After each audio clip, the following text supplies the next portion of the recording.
only thing was that if you're going to take messages out to the public, those messages must be accurate, they must contain information that is helpful, and they must contain information that is going to impact positively on people.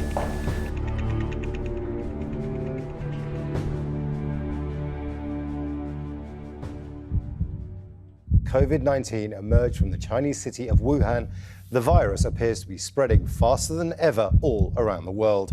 In the worst affected country, Brazil, France, Spain and Italy are recording rising daily totals. That effective Friday, 27th March 2020, there will be a daily curfew from 7 p.m. to 5 a.m. in the morning.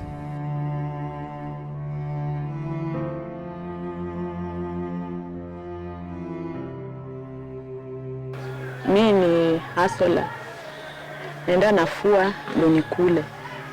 So moja vile ilitokea ikabidi nikae kwa mlango juu sina otherwise.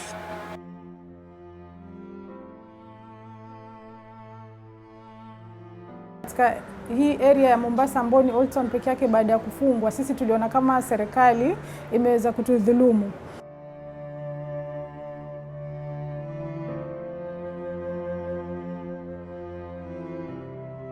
Then when it became obvious that COVID was in the country, they began relating it with old people.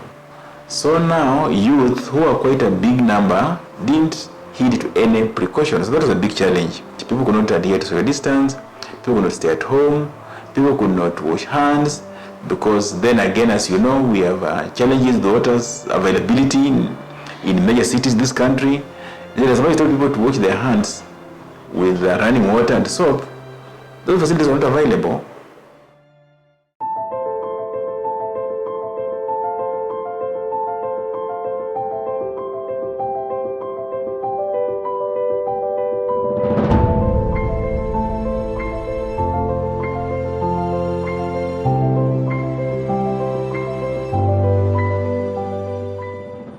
I know there are those who are saying that we should depend on science, not prayers. But I want to assure you that even science needs God. The calling to the Kenyan people to speak and to cry to their God, because Kenya, over 80% of the Kenyan people are religious people. So we can say Kenya is a religious country. And when we are faced with the calamity of that magnitude of COVID, we have no choice as a people but to cry to our God. Number two was actually to call the country to conscience, so that at least people can be aware and alert that we are living in COVID times.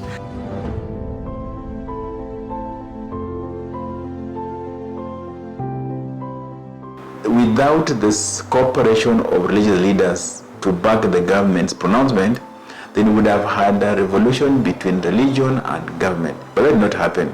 And so the collaboration helped a lot, because then we were able, through the church leadership, to manage to control crowding, and especially in the place of worship.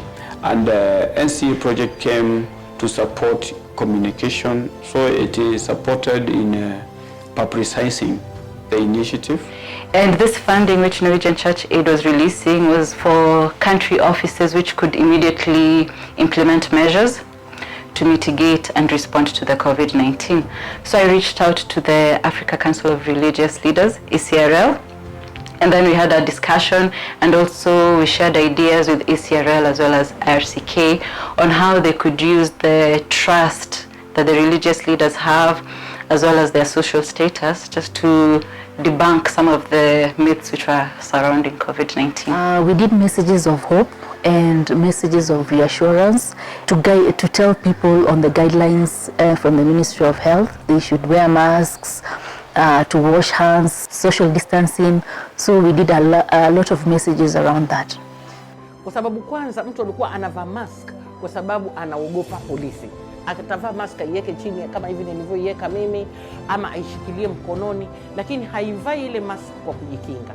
Lakini kwa hivi sasa mnakuta mambo ni tofauti. Mtu anajua ile mask ni ya kufanya nini? Ni ya kumkinga, si mambo ya polisi.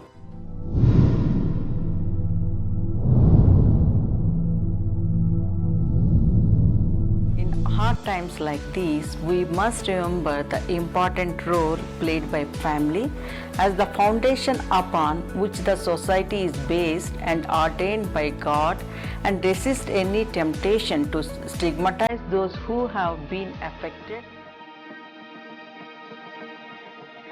Jali, as I said, was brought about by the religious leadership, especially at the Interreligious Council. We together thought it wise that we Jali, Jali is a Swahili word which means care. So the Jali, we wanted to say we also care as religious leaders. Upande wangu naweza nikasema imenisaidia juu sikuwa natarajia na sikujua naweza nikapata msaada kutoka kwao. Juu ni kitu ilikuja tu na nikachukuliwa na sikujua naweza nikapatikana kuwa mmoja wao wenye wanaweza wakapata hiyo nini msaada yao. Ile nilipata nilishukuru. Hata hiyo wakati yenye ambayo tulikuwa tuna receive support zenyu za fund, dish, ni part kubwa sana ilikuwa imetuchezea kama hiyo Jali, kwa sababu some of wale watu walikuwa nazireceive walikuwa naipokea kwa sababu ni organization at least imejionyesha ikakuja karibu na ule mtu mwenye ambaye anahitaji. Kwa hivyo support yao at least mazetu tunashukuru ilikuwa iko sawa.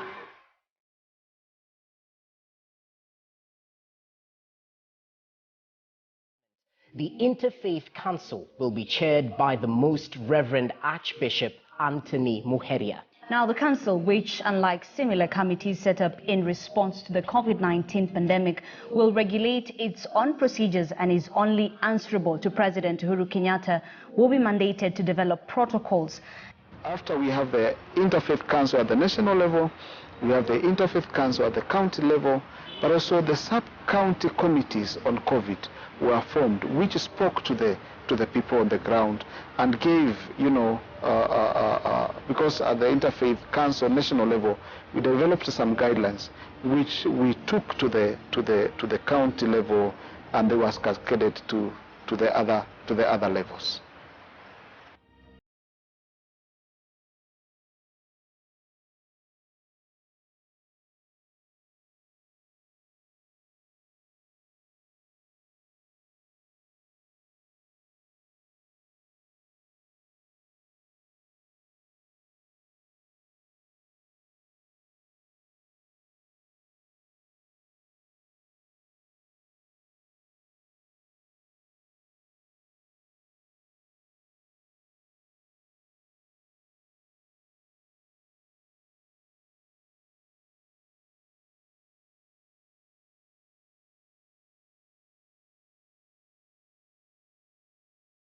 Wave beats music.